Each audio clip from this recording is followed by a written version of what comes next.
If you can spend $80 on a single shirt, make your money. I'm proud of you. Alright, so hey guys, welcome back to my channel. My name is Eileen and I will be talking to you guys about a term that has been thrown around quite a bit. So if you haven't heard of the word, I hope that you guys stay and listen, maybe learn something, maybe not. Or if you have, just what do you think about it? Alright, so let's dive right in.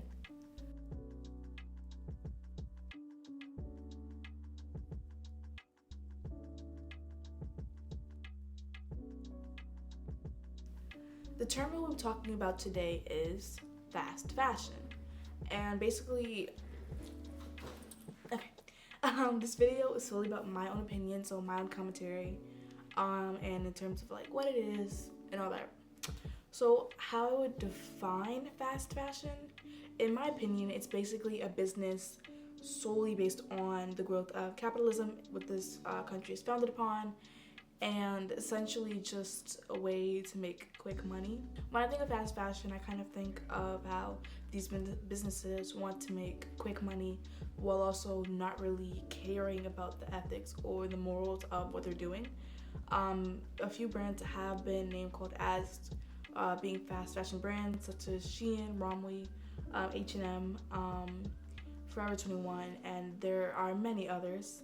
For example, with a business that is considered to be fast fashion, they may significantly underpay their workers, whereas like below minimum wage, maybe the labor conditions are terrible, where it's harsh conditions, long hours. There are a lot of labor laws that are in question in their practices, and a lot of consumers are like, well, we don't want to buy from these brands because of the fact that your morals and ethics are in the wrong place, and I don't want my clothes or fashion style to represent what you're essentially selling to me.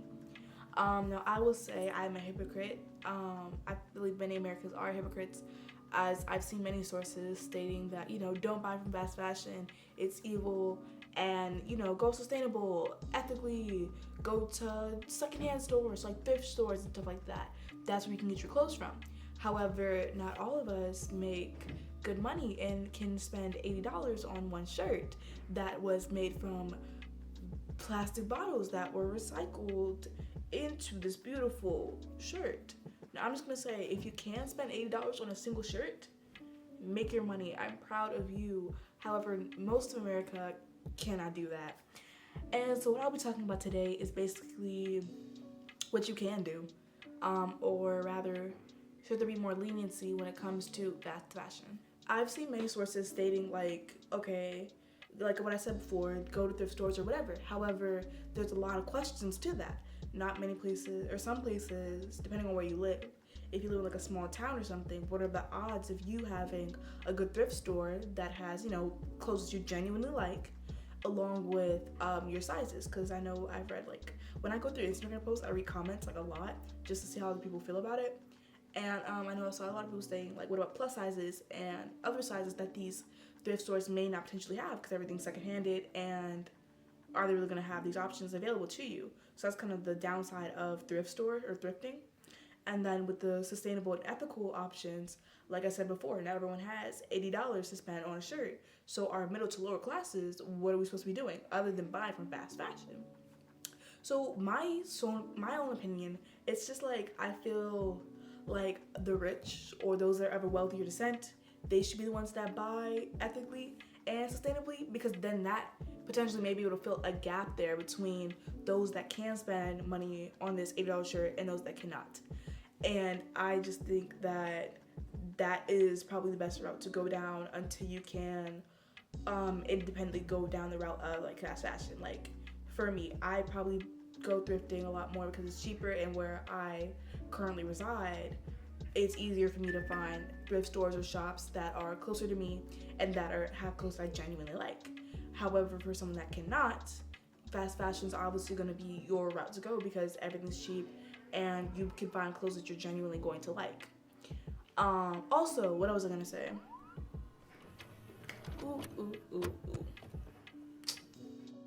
For me personally, I have bought items from fast fashion sellers. I acknowledge the fact that I have done that before in the past, and I just might as well in the future, but that's because as a college student, I don't have the funds like that to spend $80 on a shirt when I can barely spend $80 on a textbook.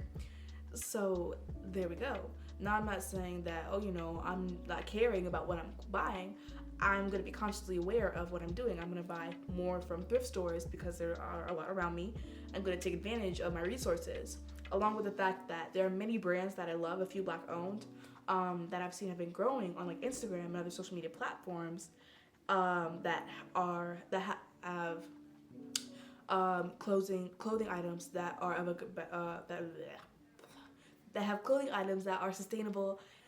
And I would say that I maybe buy like one shirt that's like 30 to whatever amount, like once a month or once every few months or however often that I can, and then, you know, build that up slowly. So like if I bought within the span of a year, if I do that like every 3 months, I could have 4 new shirts that are of a sustainable descent, and then you know, to grow that over time, because after college, you know, I'll hopefully have a job, and depending on how life works out, because life can be crazy sometimes, you know, life can work it out sometimes. That's just that. But I would probably, that could be the route that I go down. It'd be easier for me because we already have a history of doing it. So now I have a job that can financially support me. So then I can do as much as I please, and then I can buy sustainably. That may be the route that many people may go down, because even though fast fashion isn't gonna die quickly, it may be a gradual decline of those sellers that do have those companies that have unethical and immoral backings behind them.